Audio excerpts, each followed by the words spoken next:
Hello, everyone. Welcome back to the Marxist Analysis newsletter. I'm Joseph. Today we're going to be talking about how Israel has violated the ceasefire that we spoke of last time. They bombed Lebanon not even like 6 hours after the ceasefire was officially brokered, But it's really more just a process than anything.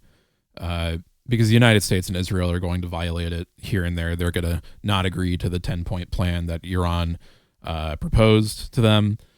We saw the same thing happen every time that there was a ceasefire between Israel and the forces in Palestine, whether it be Hamas or the PFLP or whoever else. Literally within hours, they were bombing children again. This is just how Israel operates. They will never actually materially respect a ceasefire.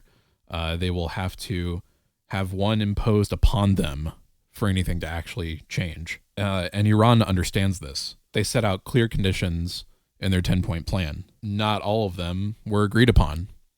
Not all of these points were agreed upon because Washington also violated these terms. The only terms that seem to be followed and recognized unanimously are that Iran now controls the Strait of Hormuz and can close it whenever they want to apply force to the United States and Israel. Israel continued bombing Lebanon in direct violation of the ceasefire terms, dropping over 100 bombs on densely populated areas, including residential areas and medical centers. And they continue to escalate hostilities because they know that they have lost more than they have gained. Iran has been pummeling Israel in retaliation to the United States and Israel starting this surprise war of aggression.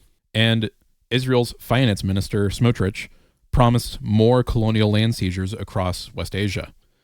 Speaking at a founding ceremony for yet another illegal Israeli settlement in the West Bank, Smotrich promised that Israel would expand its borders into Gaza, Lebanon, and Syria.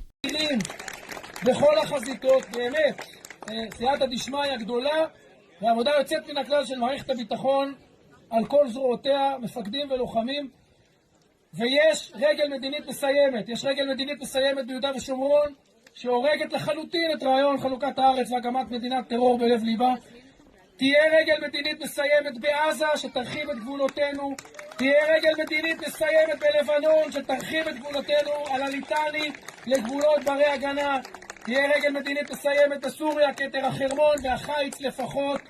כן, יש רגל צבאית, יש רגל מדינית, שניהם רגליים של גבורה, של נחישות, של אמונה. He also boasted that Israel's expansion in the West Bank helps destroy any chance of creating an independent Palestine. Israel's cabinet has approved 34 new West Bank settlements, including those in remote northern areas where their army can't get to very easily.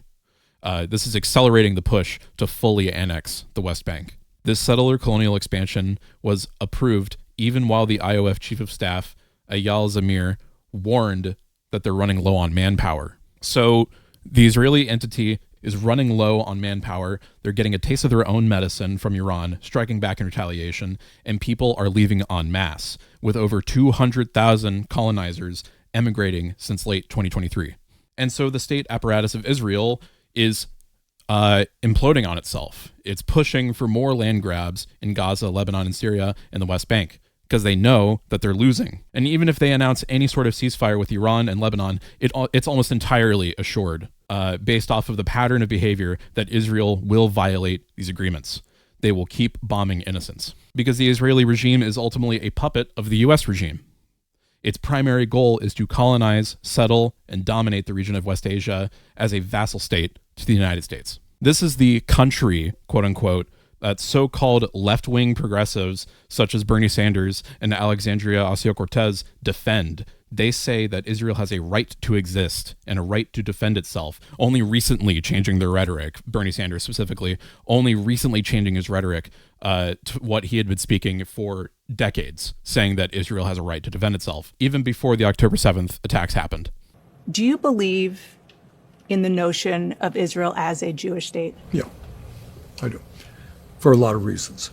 But right now, what Netanyahu has done, what the Israeli government has done, is become almost a pariah state. And I fear very much that Israel now is looked in very, very unfavorable light by people all over the world, not just in the United States. These people are American imperialists. They're chauvinists. They are not Marxists or left-wing. They're not even socialists. They're Democrats. And this is typical for Americans. The average American believes that their country should be the world police. They still feel this way. They agree with the imperial status of the United States because it benefits them directly. As much as Western leftists may oppose the war with Iran and oppose material support for Israel, they will speak out of the other side of their mouth, defending Israel's right to exist, calling for a two-state solution, saying that Israel and Palestine can exist coherently together, which is not possible because the existence of Zionism and the existence of Israel is predicated upon the destruction and occupation and mass genocide of Palestinians. They will say, listen to Iranian voices, but only the ones who live in the US.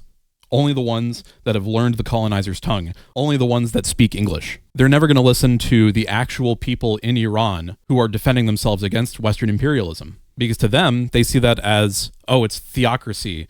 What are their laws on gender? What are their laws on sexual orientation or religious freedom? They have no concept of how these things develop, and especially not under the foot of American imperialism, Western imperialism. They are only a capitalist country by necessity in the ocean of capitalism that surrounds them. You have people like Mehdi Hassan who say it's all because of Trump, and that it's one bad apple who's surrounded by cronies and yes men, and that once you get to the next electoral cycle, that all of this can be wished away, that you can use your democracy for the greater good, and that democracy can get back on track, and we can all go back to brunch. They're not disowning Trump. Actually, Marjorie Taylor Greene, I'm going to have to go home and take a shower after this. I give her credit out of all of them because she actually picked a fight with Trump. You guys gave us Trump. You said Kamala Harris is going to do war. Trump is anti-war. How did that work out? How did this all happen? This war in Iran's bad. I can't believe they're doing it. Hey, it happened because you told people falsely that Trump would be anti-war. The imperialism will go back to being invisible, happening quietly under the hood while we continue business as usual. These people are not the ambiguous leftists. They are not Marxists. They're not humanists. They're liberals, and they're imperialists. They are American chauvinists. They are monstrous first worlders. And this is why we have to support Iran. We have to support their operations against the entity of Israel and the entity of the United States. Because that is the only way that we will actually achieve lasting peace in the world and the betterment of humanity.